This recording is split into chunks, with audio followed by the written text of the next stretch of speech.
Pronto. Então vamos fazer a nossa prece.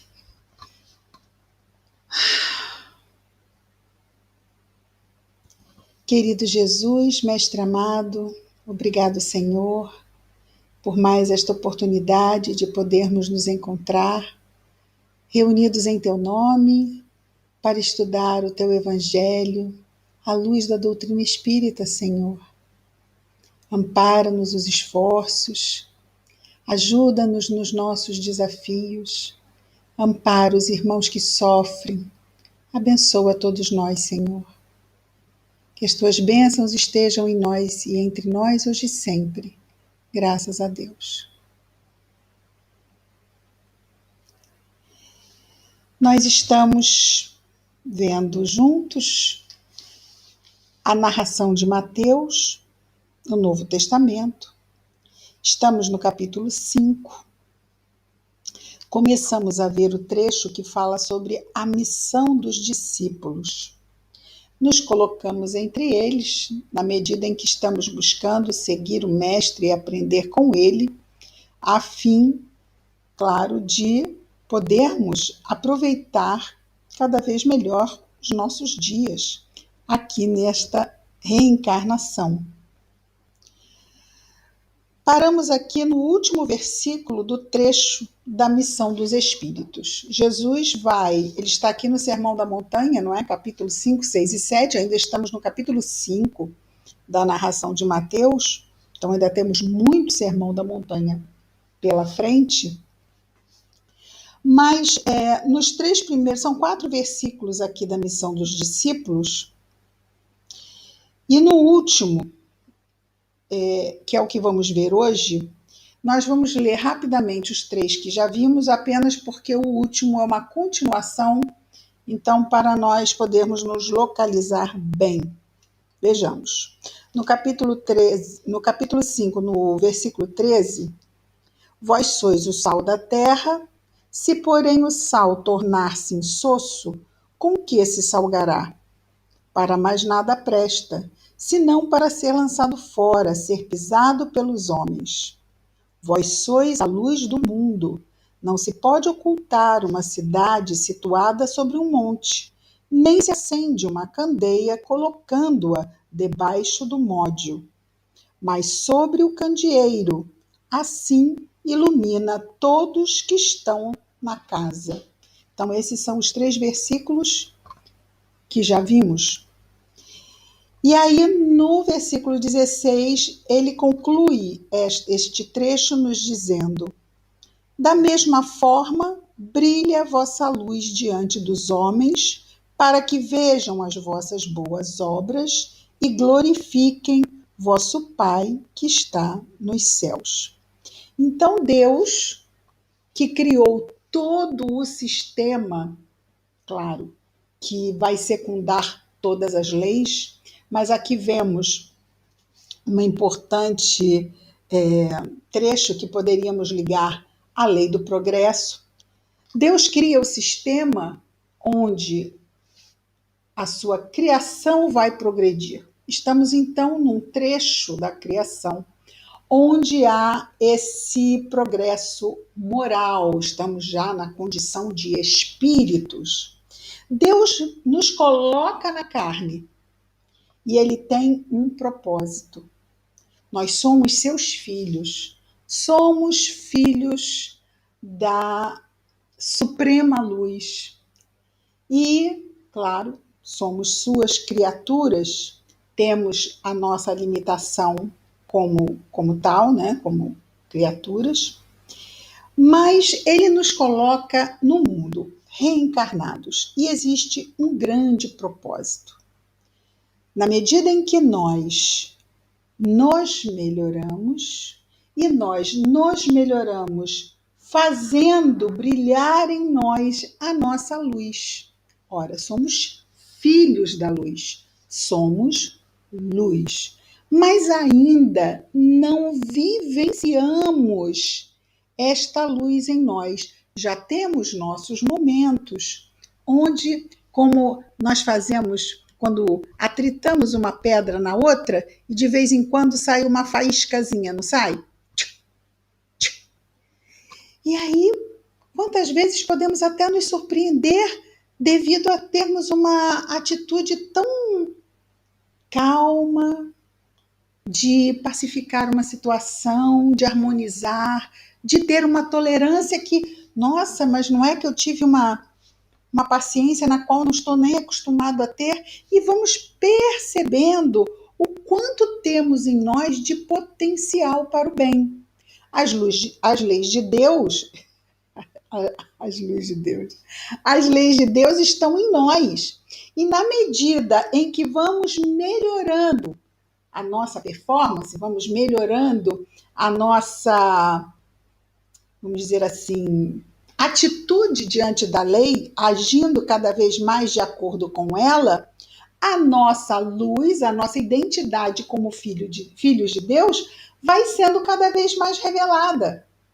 Então, nós ainda não nos apropriamos convenientemente, porque ainda estamos na condição de imperfeição, ainda não chegamos sequer ao patamar de espíritos bons, e como espíritos bons, já haverá uma luz visível em nós.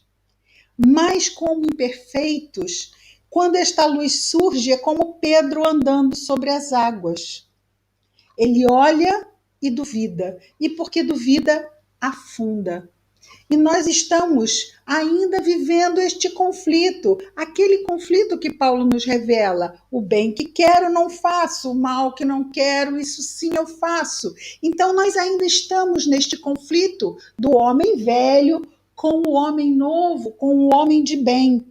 Ora cedemos ao homem novo, mas ora o homem velho ainda mostra a sua força dentro de nós, aqueles padrões mentais antigos que trazemos do nosso passado espiritual. E se não mantivermos firme vigilância e atenta ligação com o alto, e por isso Jesus fala em oração, mas essa atenta ligação com o alto, podemos cair em tentação, que é o termo que Jesus usa, que é agirmos como aquele homem velho do nosso passado, porque seus padrões ainda estão em nós.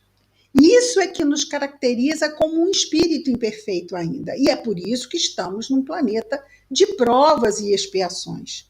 Porque ainda há força, sim, com relação ao erro. O erro ainda tem força em nós. Então, quando a gente vê, já falou que eu disse que eu não ia mais falar isso, eu disse que não ia mais falar assim, eu disse que não ia mais discutir dessa forma, eu disse que ia ter mais paciência.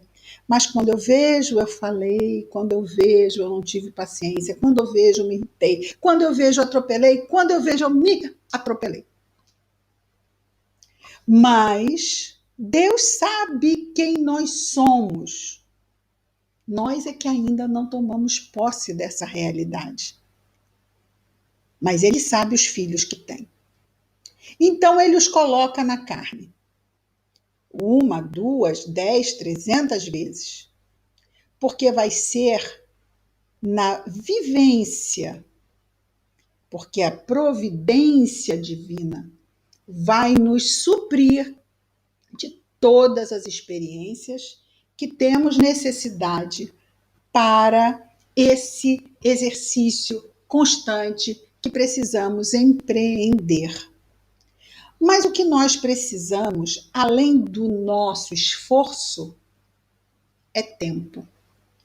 E isso, Deus, dentro do sistema que Ele criou, está aí. Ele nos dá o tempo, Ele nos dá os recursos e nós entramos com o esforço. Porque também a vigilância exige de nós esforço. Estando atentos, é que podemos verificar aonde e de que forma vamos melhorar a nossa atuação sobre a vida. Então, existe um planejamento para todos nós, e é o mesmo para todos nós. O planejamento é para frente, para o alto. Esse é o planejamento. Simples assim. É esse. É isso aí que está planejado para nós. Agora, como isso vai se dar, depende muito mais de nós do que da providência divina. Ela está dando tudo amplamente, em termos assim, abundantes. Mas cada um de nós vai absorver apenas aquilo que tem condições. Uns aproveitam mais do que outros. Por quê? Porque Deus olha mais a uns do que outros? Não, porque uns aproveitam mais do que outros. Deus dá igual. E Jesus diz que Deus não usa o Espírito como medida. A medida está em nós. Deus é sem medida. Ele é infinito, até mesmo na sua generosidade de nos fornecer recursos. Mas nós temos uma limitação na absorção e no aproveitamento desses recursos. É a nossa limitação que dá a medida. Então vejamos, da mesma forma brilha a vossa luz diante dos homens. De novo, depende de quem? De nós. Somos nós responsáveis por fazer brilhar a luz. Porque recursos não faltam a qualquer um de nós, a qualquer momento, brilhar a luz. É claro que uns estão mais comprometidos com a sombra do que outros. Por quê? Porque voluntariamente se envolveram com as sombras, com o crime, com o erro, com a perturbação, mais do que outros. Então, para alguns se torna até, porque a medida está muito restrita, porque nós mesmos nos incumbimos de, às vezes, restringir por demais o aproveitamento dos benefícios que a providência nos oferece. Então, da mesma forma, brilhe a vossa luz diante dos homens, para que vejam as vossas boas obras e glorifiquem ao Pai. Olha que interessante. Quer dizer que as boas obras que fizermos não nos glorificam. Não é interessante isso? As boas obras que fazemos, Jesus diz que elas não revelam a nossa glória. As boas obras que fazemos revelam a glória de Deus. Porque de quem são os recursos? Quem nos ajudou e de quem são os resultados? Ora, se o mundo é dele, se os recursos são dele, se ele é o provedor de tudo, e se ele nos ajuda para estarmos com ele, a quem pertencem os frutos do nosso trabalho? A ele. E às vezes nós ficamos assim, mas todo esse esforço que eu tive, mas eu não tenho mérito nenhum nisso? E qualquer traço de incômodo que sintamos é reflexo do nosso quê? Do nosso orgulho, não é? A gente quer ter o nosso valor destacado, mas espera aí, eu ralei a beça para chegar aí, mas espera aí, eu me esforcei demais. Então todo esse meu esforço que resultou nisso, eu não tenho nenhum tipo de reconhecimento, não diante dos homens. Eu tenho todo o reconhecimento diante de Deus. A questão é, isso é suficiente para nós? Estarmos reconhecidos diante de Deus é suficiente para nós? Se a gente pensar, é coisa beça, não é? Se a gente pensar, gente, eu tô bem diante de Deus. Fechou. Não fechou? Às vezes nós estamos lá fazendo o nosso esforço e o nosso esforço não é reconhecido. Primeiro vimos aquele esforço que pode ser reconhecido sim, porque é notoriamente, né, e todos concordam, maravilha, mas todos aqueles lauréis e reconhecimentos, nós temos que entender que não são para nós. Porque tudo aquilo, todos aqueles frutos pertencem a Deus, que vai reconhecer Deus o nosso esforço, não os homens. Mas existe uma outra situação, onde os homens não reconhecem o nosso esforço no bem. Ele deixa de ser esforço no bem porque o outro não reconhece? Não, continua sendo esforço no bem. O outro não reconhecer, isso é que é interessante, nós nos desapegarmos do outro, do que o outro pensa com relação ao que fazemos, porque isto é uma armadilha de enormes proporções. Os parâmetros para as nossas ações devem estar estabelecidos na nossa consciência e não na consciência alheia. Então não deve ser a consciência alheia a nos aplaudir ou a nos reprovar. Deve ser a nossa própria consciência que nos aplaude, no sentido de, ok, é isso mesmo que eu tinha que fazer, eu fiz bem, e há aquela satisfação, claro que há, a satisfação de estarmos conscientes de que estamos dando o nosso melhor. E se o outro nos aprova, e se vem falar conosco, é sempre bom que destaquemos que o agradecimento deve ser dado a quem de direito. Se vier nos repreender, e a gente diz isso simplesmente porque nós ainda estamos muito imaturos e podemos cair em ciladas, não podemos? As ciladas do ego. Podemos, porque isto vai dar aquela lustrada na vaidade. Esse é o falso brilho, da gente ficar acreditando, tô podendo, hein? Olha lá, o outro lá. Então a gente tem que tomar cuidado, porque ainda não nos é difícil cair nesse tipo de cilada. Então, desde o início, é só a gente não deixar crescer, né? Ficarmos sempre com esse senso de realidade. Mas se o outro nos critica, se o outro não nos compreende, se somos incompreendidos, se somos rechaçados pelo bem que nos esforçamos em fazer, nós vamos respeitar a opinião do outro. Fique ele com a sua opinião. Mas, de novo, a nossa referência não vai estar no outro. A nossa referência está em Deus. É Ele que nos julga. É a Ele que eu quero agradar. Só que nós falamos assim, não é? A Ele, Deus. Mas onde está Deus? Onde está seu reino? Onde estão suas leis? Não estão aqui?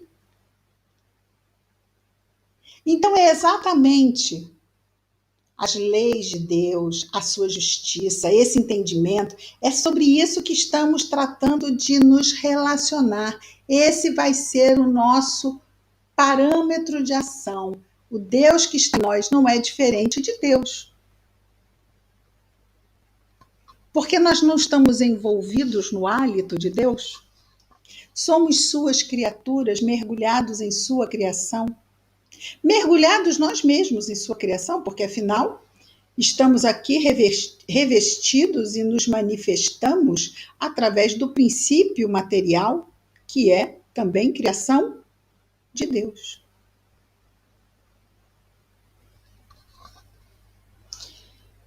Então, da mesma forma, brilhe a vossa luz. Jesus nos concita, nos estimula, não é nem um convite que ele faz, não é?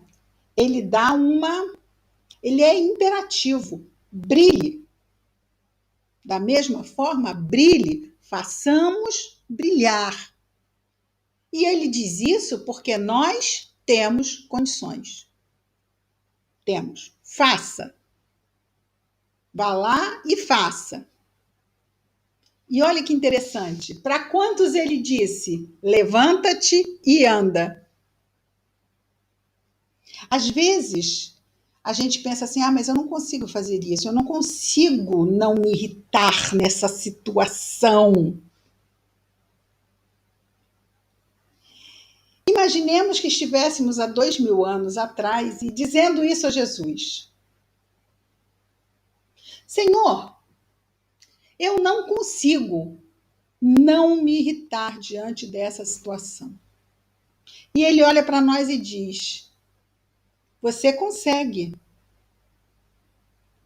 Te acalma,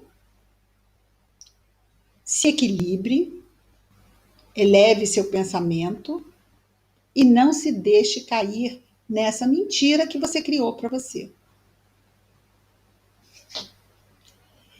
Ele fez paralíticos andarem. E aí a gente vai dizer assim: não, mas peraí. Ele fez paralíticos andarem porque ele mobilizava as energias e aí ele ia lá e curava. Mas que era isso que Jesus dizia depois de curar as pessoas? O que Jesus dizia depois de curar as pessoas? Ele dizia: olha, vai em paz porque eu te curei. Era isso que ele dizia? O que ele destacava quando curava? A tua fé te curou. Ele curava e dizia: a tua fé te curou. Então não existem soluções que vão acontecer na nossa vida à revelia da nossa vontade. Jesus não curou quem não queria ser curado. Mas ele curou todo aquele que lhe pediu a cura. Todo. Agora, quantos de nós estamos dispostos a abrir mão do que nos, aspas, adoece? É a nossa fé que nos cura. Porque nós temos a alavanca poderosa da vontade. Então, por isso que nós sabemos que quando uma pessoa diz, e diz às vezes com muita propriedade, não porque eu não consigo, nós podemos traduzir não porque eu não quero. Ah, mas quem é que quer ficar investindo nessa infelicidade? Essas são as armadilhas do ego. A gente muitas vezes investe em situações que nos trazem retornos negativos, mas alguma coisinha naquela situação ainda está nos trazendo algum tipo de retorno, mesmo que insensato, mas os imaturos, nós ainda, nos satisfazemos em retornos insensatos. Então vamos pensar, qualquer pessoa que tem um vício, quando retorna do uso do vício, passa mal por causa do uso do vício. Ora, mas ela não quer passar mal. Mas se ela não quer passar mal, por que ela ainda consome o que a leva, né, e o que cria essa dependência? Porque alguma coisa ali ainda dá um sentido de retorno para essa pessoa. Então, as situações de vício são mecanismos de fuga. Naquele momento do vício, há um temporário afastamento do que incomoda. Depois vem o rebote. Dói. E a pessoa, o que ela pensa? Ela pensa no mal-estar dela? Não. Ela pensa em, de novo, usar aquele vício. Por quê? Porque o vício, naquele momento, vai afastá-la da dor. Então, ela troca dor por dor. O que a gente precisa? Tratamento. Não é? E olha que interessante, espiritualmente falando, muitos de nós, mas muitos de nós, porque vamos ampliar a nossa noção de vício, porque existem os vícios morais. Existem tendências mentais viciosas e a reencarnação é terapia, reencarnar é tratamento também. E somos colocados em vários contextos para que trabalhemos desconstruir estruturas, padrões mentais viciosos, viciantes.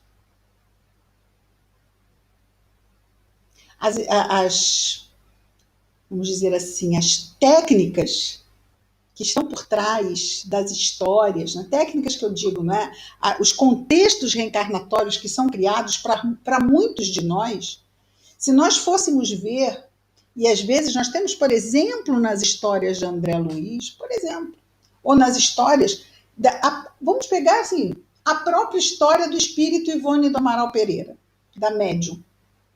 Se nós formos ver as necessidades reencarnatórias dela, pegando aqui a própria encarnação dela como Ivone do Amaral Pereira, médium, espírita, que não casou, que não teve filhos, que não constituiu a família dela, que viveu sempre de favor na casa dos parentes. Nasceu em 1900, desencarnou em 1984. Foram 84 anos de vida expiatória, em que ela mesmo diz que as únicas alegrias que ela teve, quem deu foi a doutrina espírita. Porque, de alguma forma, davam a ela uma compreensão do seu contexto doloroso reencarnatório que a acalmava. Ela, que havia sido suicida na encarnação imediatamente anterior a Ivone Pereira, e que veio, então, com outros livros que contam encarnações anteriores dela, e é interessante que vamos ver um espírito que nós conhecemos, não pessoalmente, mas nós conhecemos através das suas obras, como Ivone, como essa médium dedicada, essa pessoa séria, essa pessoa que busca ter bom senso, que é caridosa, e que nas encarnações anteriores era totalmente doidivanas, impulsiva. Fez várias coisas que magoaram a ela e magoaram os seus queridos. Mas nem dela, nem de nenhum de nós, a providência divina desiste. Por quê? Porque Deus sabe.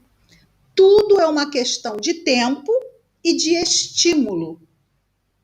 Então, quando nós temos situações de restrição na nossa vida, são estímulos que também nos chegam para estarmos reparando o passado e revendo a qualidade das nossas escolhas, reforçando o bem que existe em potencialidade em nós e fazendo com que o bem se exprima finalmente através de nós, cada vez mais, fazendo brilhar a nossa luz. Se nós pegássemos aqui as nossas histórias, já imaginou se a gente pudesse fazer uma roda de conversa e cada um trouxesse suas últimas 5 encarnações? O quanto nós não íamos aprender? Mas é claro que Deus não dá asa à cobra, não é? Então nós não temos ainda a menor condição desse tipo de roda de conversa. Por isso estamos aqui estudando o Evangelho. E vamos chegar, né? Lá no mundo espiritual, isso pode ser feito. Aliás, na própria colônia que atende os suicidas, nós vamos ter esse tipo de trabalho, não como roda de conversa, porque a mente de suicidas não comporta esse tipo de atividade, mas como terapia. E é feita, então, essa regressão para que o suicida resgate memórias de várias vidas, a fim de ele ver como é que ele conseguiu se colocar naquele buraco ali. E, a partir daí, sair dali. Porque ele entrou ali por invigilância, por imaturidade, por rebeldia. Não precisava, mas precisava. Se não precisasse, ele não tinha entrado. Mas entrou, aprendeu que esse lugar é ruim, que você era melhor não ter entrado aqui, mas você quis entrar para saber como era. Entrou. Livre-arbítrio, entrou porque quis entrar, agora é hora de sair. E continuar e buscar fazer o melhor, porque agora você já tem a informação, como a criança. Não bota o dedo na tomada, não bota o dedo na tomada, não bota o dedo na tomada, que faz ela, bota o dedo na tomada. Leva o choque, o que ela faz quando vê uma tomada de novo? Nem chega perto. Da mesma forma, funciona assim a providência divina conosco. Nos avisa, nos avisa, nos avisa. Por fim, é para lá que você quer ir. Livre-arbítrio. Como aconteceu também quando Jesus conta a parábola dos 2 filhos. Um quis ir embora. O que o pai fez? Deixou. Vai, meu filho. Foi lá, sofreu, caiu. Depois, no final, o que aconteceu? Cair não é bom aqui, melhor mesmo eu voltar para perto do pai. Volta. E o que acontece com o pai com relação a ele? O acolhe. E assim é Deus conosco. Sempre pronto a nos acolher, quando nós, enfim, decidimos voltar para os seus braços. Vamos então agora para um outro trecho do sermão, onde Jesus vai falar sobre a lei, a justiça e o reino. O reino de Deus, não é? Aqui serão 4 versículos. Vejamos o que Jesus nos diz. Continuamos lá no Sermão da Montanha, certo? Não penseis que vim destruir a lei. Eu não vim destruir a lei, aliás, é o capítulo 1 do Evangelho segundo o Espiritismo, né? Eu não vim destruir a lei, fala exatamente desse trecho aqui. Então, sobre esse texto aqui, temos vasto conhecimento do entendimento que a doutrina espírita nos traz, porque, inclusive, está lá no capítulo 1 do Evangelho segundo o Espiritismo. Não penseis que vim destruir a lei ou os profetas. Não vim destruir, mas cumprir. Pois, amém quer dizer em verdade. Pois em verdade vos digo, até que passem o céu e a terra, não passará um iota. Iota é a menor letra hebraica, o iota. Ela é pequenininha. Então, hoje a gente diria uma vírgula, né? Pequenininha.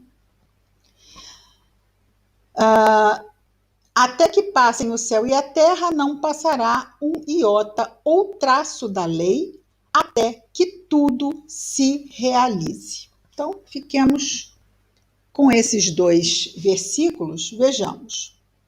Não penseis que vim destruir a lei ou os profetas. Eu não vim destruir, mas cumprir.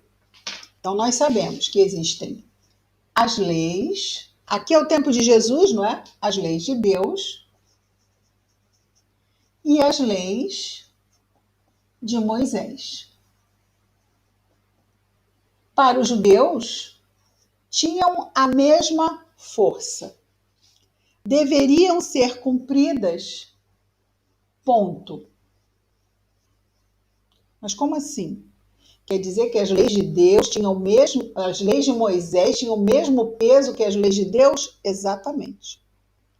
E eram vigiados, os judeus eram vigiados pelos fariseus. Os fariseus eram aqueles que conheciam a lei e ficavam vendo se os seus preceitos eram cumpridos. Mas isso envolvia as leis de Moisés. Não curar, na verdade não é não curar no sábado, mas é não fazer nada no sábado. Sábado era dia, ainda é, não é para os judeus, dia de adoração. Sendo um dia de adoração, não se pode fazer nada, não se pode sequer mover uma cadeira. Tirar a cadeira daqui e botar aqui. Isto é trabalho, não pode se fazer. Não se pode cozinhar, não se pode. Se o animal cair no buraco, vai morrer no buraco, porque não pode ir lá tirar o animal do buraco. Não se pode curar no sábado, porque não se pode mover a cadeira, pode se curar? Mas espera aí, isso é a lei de Moisés, não é a lei de Deus. O que se tinha de lei de Deus aqui quando Jesus chegou? Os 10 mandamentos. Ou decálogo. Essas são as leis de Deus. E a máxima, né, que resume todas as leis, aqui no caso, que Jesus mesmo traz, né, amar a Deus sobre todas as coisas e ao próximo como a si mesmo, eis aí toda a lei e os profetas. E ele se foca nisso aqui. Isso aqui é secundário. Isso aqui é prioritário. Mas não era assim que era visto. Então, Jesus, para começar, já foi visto com muito maus olhos pelos homens do templo, pelos sacerdotes, pelos fariseus, pelos saduceus, pelos doutores da lei. Por quê? Porque Jesus se atinha ao que era de Deus.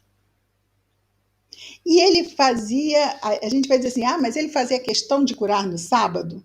Não, só que ele não evitava de curar no sábado. Jesus curava pouco? O que vocês acham? A gente sabe de vários que foram curados, mas será que Jesus só curou aqueles que são ditos aqui?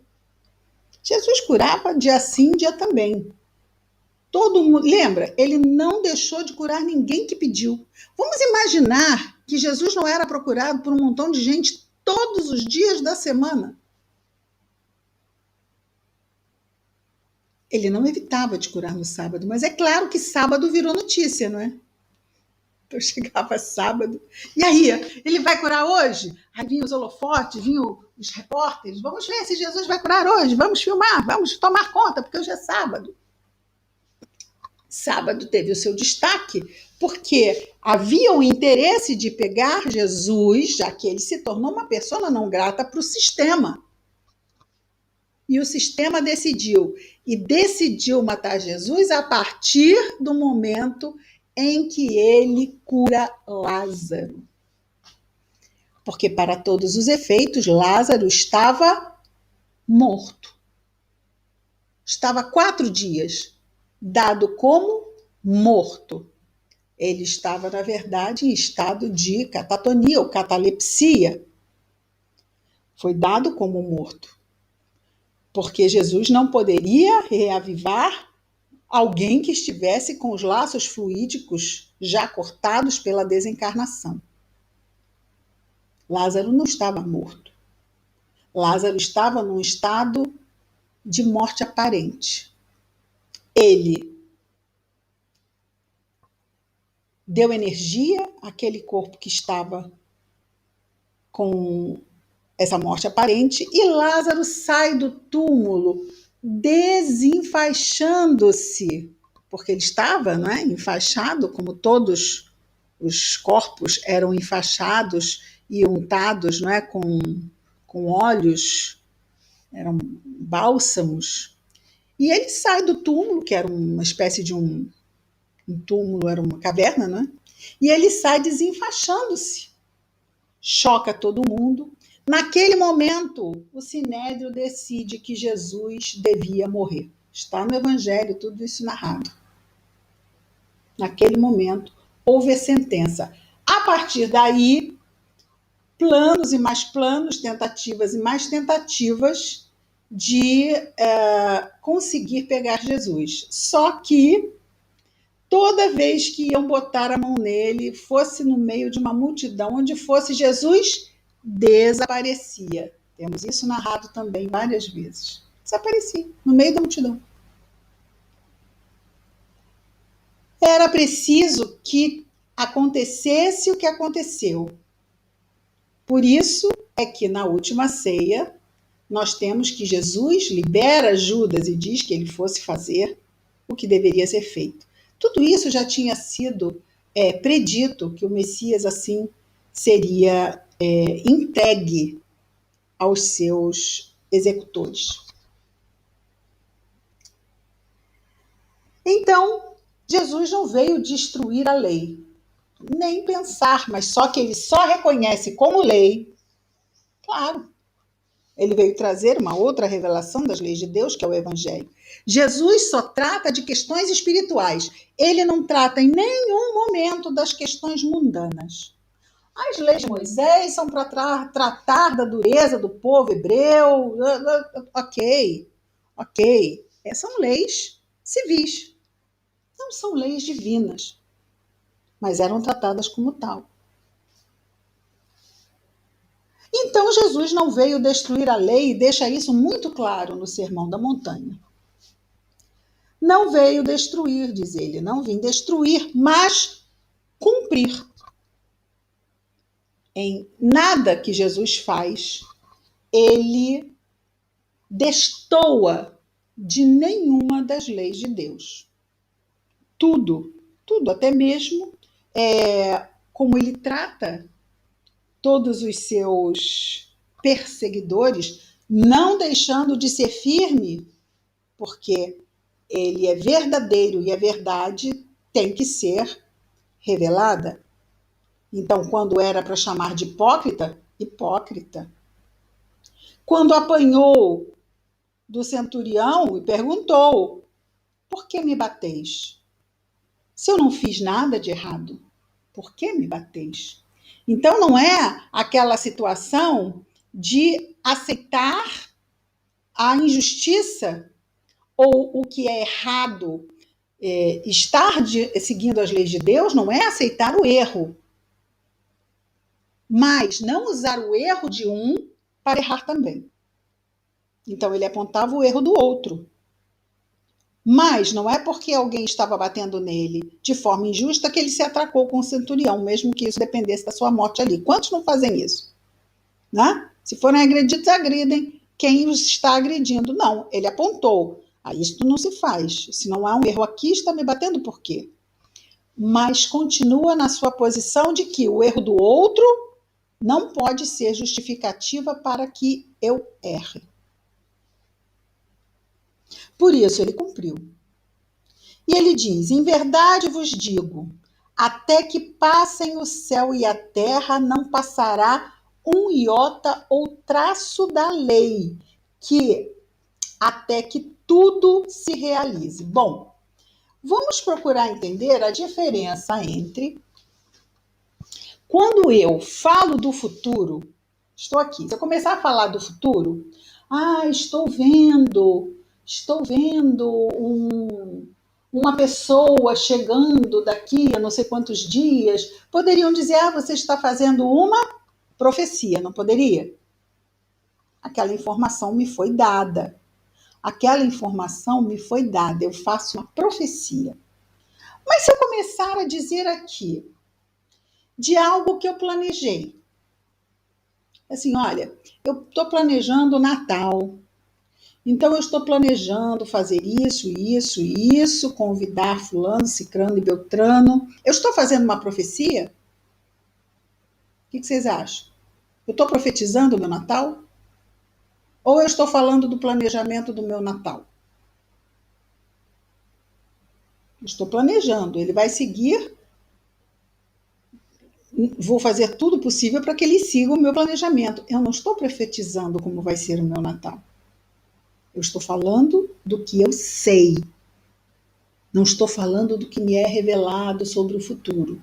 Eu estou falando do que eu sei do futuro.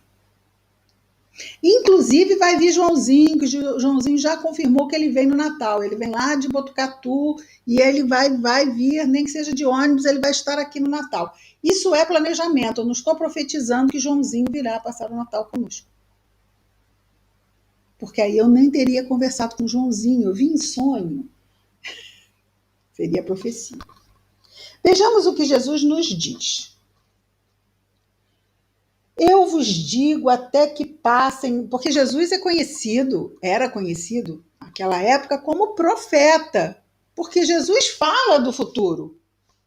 Mas Jesus, ele fala de um futuro que ele sabe, que ele planejou.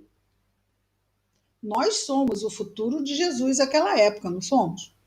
Naquela época, 2000 anos atrás, nós somos o futuro.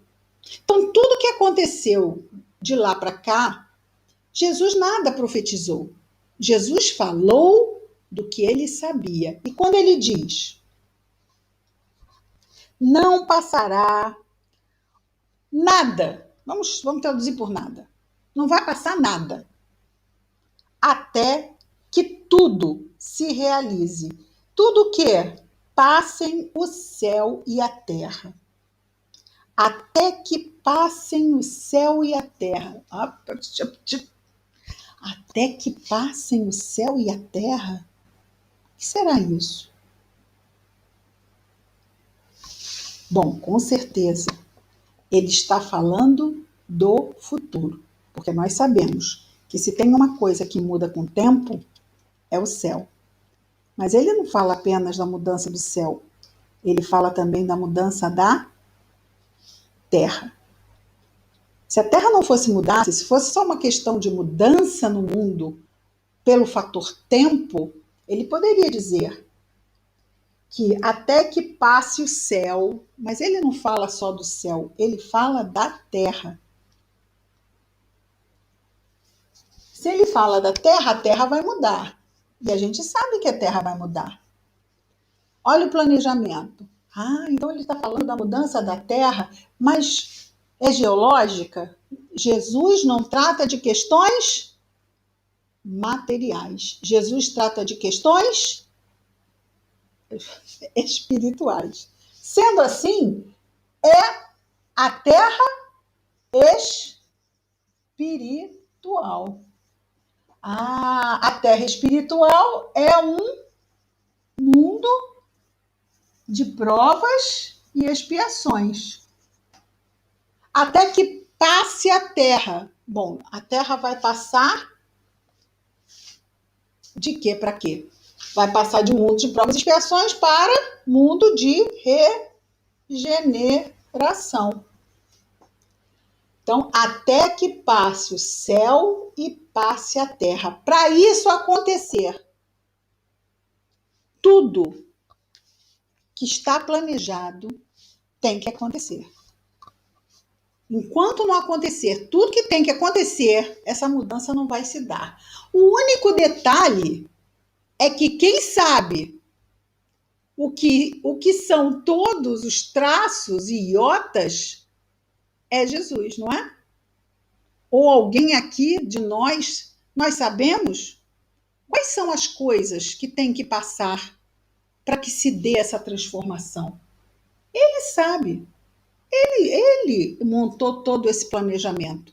Então, ele sabe exatamente quais são as fases, o que cada fase marca, né? O que vai marcar cada fase, o que vai acontecer para marcar cada fase.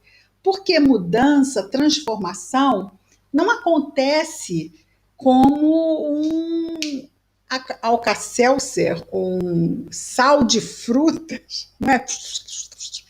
Efervescente, bluft, aconteceu. Não, é um processo. E é um processo que entra o fator humano nesse processo. Nós estamos no meio desse processo. Até aqui. Nós estamos até aqui dentro desse processo.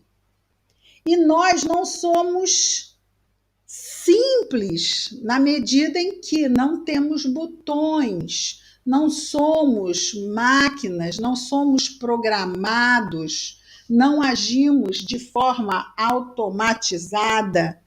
Nós somos seres ricos, complexos e imaturos. Então, nós precisamos não só de tempo, mas de muito cuidado. Então, existe da espiritualidade para conosco, para com cada um de nós e para todos nós como um todo, muito cuidado. Nós recebemos uma ajuda, cada um de nós, uma ajuda gigante de espíritos que a gente nem imagina quem sejam, que a gente não faz ideia da luz, das esferas sublimes onde eles habitam e nos olham e nos conhecem pelo nome dessa encarnação e sabem do nosso passado, oram por nós, intercedem por nós. Então, nós temos aqui não apenas os recursos de base, vamos dizer assim, para o nosso trabalho. Nós temos muito carinho cercando cada um de nós. Mas todos os recursos de base, as atenções, cuidados e carinhos que recebemos, não substitui a nossa ação na vigilância, não substitui o nosso esforço em buscarmos Jesus, em buscarmos entendê-lo, em buscarmos exercitá-lo. Não substitui o nosso esforço em buscarmos estudar a doutrina espírita para entender melhor o que Jesus está nos dizendo. E o nosso contexto na nossa vida. Lembrando aqui Dona Ivone, que disse que os únicos momentos de alegria, alegria é o termo que ela usa, que ela viveu na sua encarnação como Ivone do Amaral Pereira, quem deu? Foi a doutrina espírita, claro, para ela entender toda essa, vamos chamar assim, todo esse efeito que ela vivia na encarnação como Ivone e que teve causa que se não fosse vista e sabida como ela sabia pelos estudos que ela estudava o Evangelho, ela tinha uma ligação com Jesus, tem, não é? Claro, ela tem, que ela continua tendo, uma ligação com Jesus também muito especial. Não vamos esquecer que no século XVI, o seu irmão, século XVI ou século XIV, onde se passa nas voragens do pecado, o seu irmão, que é o Espírito Charles, que naquela época era irmão dela, e Dr. Bezerra de Menezes, que naquela encarnação foi pai dela. Charles, que era seu irmão, Carlos, era ministro protestante, era pastor protestante. Então, já naquela época, ele passava dias, tardes, andando com ela pelo jardim e evangelizando a irmã, buscando e falando de Jesus para ela. Esse mesmo Carlos, que no ano 70 era casado com ela, mas que decidiu, lá no início da era cristã, seguir Jesus. Por isso ele se afastou dela. Porque ele seguiu Jesus e ela não. Ele volta na família que foi dizimada pela noite de São Bartolomeu, contado lá nas Voragens do Pecado. Ele volta para de novo tentar levá-la para perto de Jesus. E ela de novo se afasta. Como Ivone Pereira, ela vem definitivamente, claro, já desde a colônia Maria de Nazaré, mas ela vem como Ivone Pereira já determinada. Então, houve um corte quântico, só para terminar, houve um corte quântico na vida de Dona Ivone, que foi esse encontro que ela teve, muito provavelmente depois do seu suicídio, em que ela, enfim, percebeu que nada mais poderia ser a mesma coisa. E aí ela impregna o seu caminhar espiritual de forma totalmente diferente do que jamais havia sido. Vamos parar por aqui, então. Versículo 19 vai ficar para a próxima semana. Terminamos por hoje aqui. Vamos fazer a nossa prece de encerramento, depois eu vou parar a gravação e aí, então, quem quiser ficar para conversar, podemos ficar. Está bem? Então, vamos orar. Querido Mestre Jesus, obrigado, Senhor, pela abençoada oportunidade de mais esta encarnação. Auxilia-nos na nossa vigilância, Senhor, nossos dias, nossas noites, nossos pensamentos, nossos sentimentos, nossas ações. Que as tuas bênçãos estejam conosco, aonde quer que estejamos, com quem quer que estejamos, Senhor, hoje e sempre, graças a Deus.